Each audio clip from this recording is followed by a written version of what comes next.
What's happening, everybody? Welcome back to Life at the Hamids. As you can see, the weather's done a U-turn now, and I think this is the end of that glorious summer weather, of whatever we had anyway. The temperature's still, 17 degrees, so I'm able to be in my t-shirt because it's not too cold. However, I don't know if you can see it, but it's actually spitting down with a bit of rain. I'm hoping that the weather won't get worse because I've got a lot to do, because even though the summer period has ended, there's still a last chance of sowing, and this is what the video is about. So make sure you stay to the end, because I'm going to be showing you exactly what I'm going to be sowing, what you can sow, and obviously I'm going to try some things because I've got the space that may or may not work. So I'm going to be going through them first, and then I'm going to be basically showing you where I'm going to be planting them and just giving you a little tour of actually what's going on in the allotment. So there's a lot that I'm trying to pack into this before the weather cuts out of me and I can't record anymore. If you haven't done so already, please take this moment to like, subscribe, hit that notification bell so that you get the latest updates of when I release new videos. And lastly, I've ordered about 100 tulip bulbs and my garlic as well. So they're on their way. The garlic I'm not going to be doing in this allotment. I'm going to be planting them at home because I had problems with fungus and them basically rotting away. So I'm not going to do it here. I'm going to do it at home. And the tulips I'm going to be doing here, and a mixture of home. As I show you around, I'm going to be asking you where you think I should put them, and I want you to leave that in the comment section below, because obviously we work together, your ideas are useful and I value them a lot. So please, without further ado, let's get on with it before everything turns on us. Catch you in a bit.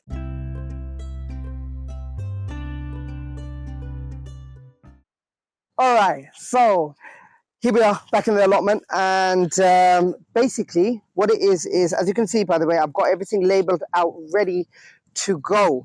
Now, one thing I am changing, by the way, is I'm getting rid of all the plastic labels. I'm fed up. Every time I go back to the allotment, I can't see anything because they've been sun bleached. So I don't know what's been planted where, and I do different varieties of everything. So what I did is I went online and I ordered, they're not lollipop sticks, they're a bit bigger and wider, but they're like lollipop sticks and they're wooden. And I've used a permanent marker and I'm just writing on them. And I'm hoping that this will solve the problem. And then later on, either they rot in the ground and then I can chuck them in the compost bin. They'll eventually rot down. So it's a win-win and it's more sustainable, and we're not using plastic. So that's that quickly. All right, so let's get into it. What I'm planting, by the way, benefits from cooler weather, and this is our last chance to get a harvest. So let's start with radish lungo rosso. So they're a radish, but they're a bit longer, and they're growing. So I've grown it a few times. I've been successful about once or twice, but then I stopped doing it. But I've got seeds, so before the seeds expire and they lose their longevity or whatever you want to call it, I'm going to be planting that. Alongside with the radish family is the staple, radish cherry bell. So I'm going to be doing that. I've never actually planted these and grown these. However, I'm going to do it. If I'm going to do these, I ordered these from Premier Seeds direct, and I'm going to be planting them today. But they have a quick turnaround. I think it's 1 or 2 months. I haven't checked, but I know I can put them in there and we can do that. Another one is kohlrabi. I've grown this once before and it really is nice. It works well with curries. You can use it in stir fries. You can use it roasted as well, but they're quite good. I always end up being late when I plant these, but again, kohlrabi is another one that you can plant. So I'd be planting that. Now let's move on to the pak choi family. So I've got pak choi red. Now that is actually more durable, but basically I'm going to be planting it along here compared to the red green ones. And I've got pak choi green stem and pak choi white stem. Now those ones I'm going to be doing undercover, maybe around where the aubergines were, because I think it's done now. But they are lovely. They go in stir fries. You can use them in curries. They're so versatile. I need to grow more of these, and they freeze well too. So, well, all of these freeze well. So I need to do them. So now from the spinach family, I'm going to basically be planting Swiss chard. Now my wife doesn't really like it. I don't know why, but we've only grown it a few times, and basically she's put it into curries and whatnot. And she said she doesn't like it. However, since then, I haven't grown it again. But I'm going to do it anyway because I do like it. So maybe I can win her over and we'll see. But if worse comes to worse and she doesn't like it, I've also got spinach perpetual. Now, perpetual spinach. That can be planted as well. So I'm going to be planting that. That gives nice leaves, and it's very, very hardy as well. So that will go through the winter.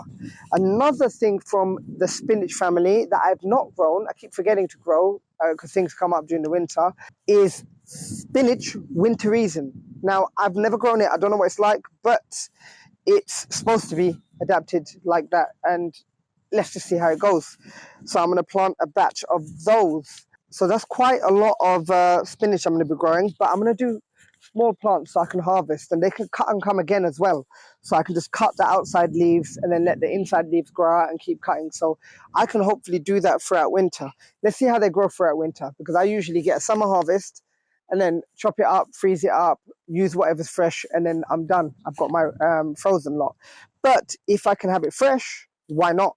So I'm going to do it in this winter. This winter, I'm hoping to do a lot better in terms of having a different selection rather than just having kaleets and a few Brussels sprouts. So you can still plant beetroot. So I'm going to put some beetroot somewhere. I don't know where I'm going to put it right now, but I'm going to plant some beetroot. This is bolt hardy. Obviously, summer's over, so you don't have to worry about that. But we can still plant that. So that's another one for the list. Now, you have a chance to plant your spring onions. So the one I'm going to be planting is white onion, white Lisbon. Now, that's a bunching onion, so you could just plant it multi-sown. And then basically what you do is as and when you can pull out your spring onions and just keep letting the other ones grow bigger and bigger and bigger. Same as you would do with the beetroot. Pull out the younger ones when they're about a tennis ball size and carry on with that. So these are the ones that I'm not too sure about. Well, kale is one that, yes, it will grow, and that is you can plant this right now. We don't go through kale much. I know a lot of people love kale and they have it. We used to have these in smoothies, but when my wife got pregnant, I think she couldn't have the raw spinach in the smoothies. So not spinach, the raw kale. So we moved away from having those spinach. And since Elijah's been born, we've just not got back into it. But we don't really cook with kale. If you have any good recipes, share them. Maybe you can change our mind. But for now, kale's something you can grow. I'm not going to grow it. It was a kind of half-half, but I'm not going to grow it. But that's something for you. And the other thing that I'm not sure if I've got time left for is cabbage wong bok. I planted some in modules at home and they got decimated by butterfly worm or whatever you call them. So that's basically it for now. I think there was one more you can plant. You can plant a bunch of flowers too. Like I'm going to be planting, I think it's English bluebell. But what I'm doing them at modules at home. Same with the white Lisbon, by the way. I'm going to sprinkle some seeds around and see how they go. But I'm going to do these in modules because I want to make sure that they actually shoot up and go all right. I've also done emergency, because these are all going to be directly sown today. But I've done some emergency sowings of beetroot, spinach, chard. What else have I done? The kind of root vegetables are going to go straight in. But yeah, that's basically it. Those are in modules at home waiting to germinate and sprout. So they're going to be my backup if the direct sown doesn't work. So that's basically it, really. If you have any more that you think that we can sow, but this is my last chance sowing. If you have any more, let me know in the comment section. Obviously, we always share knowledge with each other, and let me know what you're actually growing and if I've missed anything. But for now, that's my selection, and we're going to see how it goes. All right, so I'm going to basically grab the camera now, and we're going to go through the allotment, and we're going to select an area. And then what I'm going to do is I'm also going to talk about what's been going on very quickly, not too long. It's not a tour, and we'll go from there. All right, everybody. So as you can see, the net's actually back on, right? Because what happened is I realized that butterfly season's still not over. So I put it back on. Now, I was really worried. I was actually really worried, but I had a busy weekend, year 11 papers to mark. I went to the AJ versus the Bois fight live, and that was amazing, by the way. So I went to watch that, and I just basically had to hope and pray to God that this didn't get damaged, because I did see some butterfly eggs on this, and also I had some bird damage. So the lovely broccoli calabrese that I grew, some of them were like chewed on, but luckily not too damaged. Now you can see I've got sprouts on this. Yeah, coming back, I just want to show you before I go on. Coming back, I don't see any damage from any of the eggs. So I'm hoping, because I did a quick scan, I got rid of the eggs. I just basically pulled off the ones that had eggs, the leaves, and I just chucked them away on the side. I know I got a lot of tidying up to do, but basically I just chucked them on the side and then went. I've got these, can you see? Let's see if I can zoom in. I've got these little, what's that? Is that? Oh, that's just dead ant. But I had a red bug somewhere here that I saw earlier. Now, these nettings I got off Temu, but I think I'm going to order the gardening naturally netting. So I've basically measured it today. This is not going to grow. I think they grow about 190 centimeters tall. The purple sprout and broccoli is usually the biggest, and the Brussels sprouts and the kalettes. So there's a butterfly, if you can see it, where they're gone. They're over there. Yeah, but basically they grow about that tall. So if it's 1 meter high, it should be fine. And then I've got a 1.2, so I'm basically going to order a 3.6 net or something like that, basically to accommodate. And today I'm actually going on Facebook Marketplace. I think I found some blue MDP piping 25 meters for tenner. So I'm basically going to go get that because, as you can see, things are going to get through, and I want this to be all right. So I'm going to buy the netting. I'm going to make the investment because for years to come, I'll have it. But quickly, you can see a lot more of the tomatoes are blushing. I've not fixed this bit because I'm just letting it be. Now the season's over. They should be all right on the floor. I'm just picking up everything that's blushing, taking it home, ripening it off, and going from there. But that's basically it for the tomatoes. But you can see they're starting to blush and ripen. And as I come, I just grab them and go. I have left this because it's a weed suppressant for now, just to go on, and left that like that. But I'm thinking this bed I'm going to clear out. I'll probably just empty that side up, and then I can plant around it. I want to leave the pea seeds for peas for seeds, so I'm going to let those just die off, and then I'm going to plant around here maybe some radishes or something. I'm not sure from the list that I've got, and do that. So basically it's going to be planted in here. I'm probably, because of the length of this video, not going to show you me doing it all. In the next video, when it grows out and stuff, I'll show you the difference of what I've done. But basically, yeah, so I'm thinking here, I'm going to do something for now. And there, oh, that weed's getting a bit too big. Can you see? I shouldn't be letting it get that big. I know, Gardener 42, thank you, by the way, for all your lovely knowledge and information shared. Never let us see weed next Sunday, I think is what he said, which is what I'm not listening to. So this is going to get a good weeding today, and I'm going to plant everything, but not in the video because this video is getting a bit long. I think this section I'm going to take all the chilies out and I'm going to do something. So I don't know whether I'll do onions because next year I'll have some time. I'm going to do my chilies at home because chilies just better at home, and I'm not going to waste the space. So I'm thinking I'll do some onions here and something else. This space as well, I'm going to clear up, cultivate, and I'm going to do some of the cherries. So maybe I'll do a spinach section, a cherry section. I've got kohlrabi, pak choy. Now, here you can see, by the way, most of these are blushing. So I'm going to collect them. Some of them have got blight over there, as you can see. So I'll just get rid of those. But we're all right. But look, I'm still also producing. So I'm basically going to take that last one off and clear this bed out as well. I've got a few aubergines, but I think the season's going. There's no point. What it is I'd rather make use, plant as many kohlrabi as I can, and radish and whatnot, and then at least I can freeze. Because remember, this year I didn't have the best year in terms of harvest. I've still got things getting me through from last year, but this is where I'm going to make up the difference. So I'm basically going to clear this out, and I'm going to basically have more radish. And this is what you do. Things fail, you basically have a backup plan and a backup plan for the backup plan. Now this is just infested, and I did give it a clean up and whatnot, but it's not doing so well. So I'm just going to get rid of it. So this whole bed will be used for one of the many from the list that I've just given you. But that's basically it there. So this is going to be the bed that I'm going to be planting in there as well.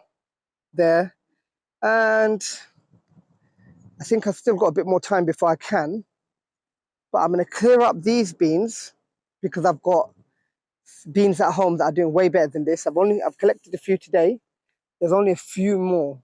So I'm basically going to clear up this section and then go from there. I'll decide as I go along. Now, as you can see, the pumpkins are basically died off, right? So I'm just going to go harvest these and take them home now. So I've got these ones that are good. They're still good. Very small, but that's good. So all of this is going to get harvested off and taken home. So let's see. Anything else to show you? Let's go over here. The artichokes are doing all right. And the cosmos is doing lovely. So in terms of the tulips, this is what I want to ask you. So I've got this whole section done, right? And this is the garden, okay? The allotment. So we're going to do our vegetables here, vegetables here. What do you think? I've got this section over here, and I'm going to relocate my rhubarb. Not sure where, but I've got this section here. I'm thinking maybe I could plant some tulips in there. But it's a raised bed, and I'm not sure whether I should keep that for carrots next year now. Carrots and other root vegetables, and then have some flowers around the side. Move my rhubarb.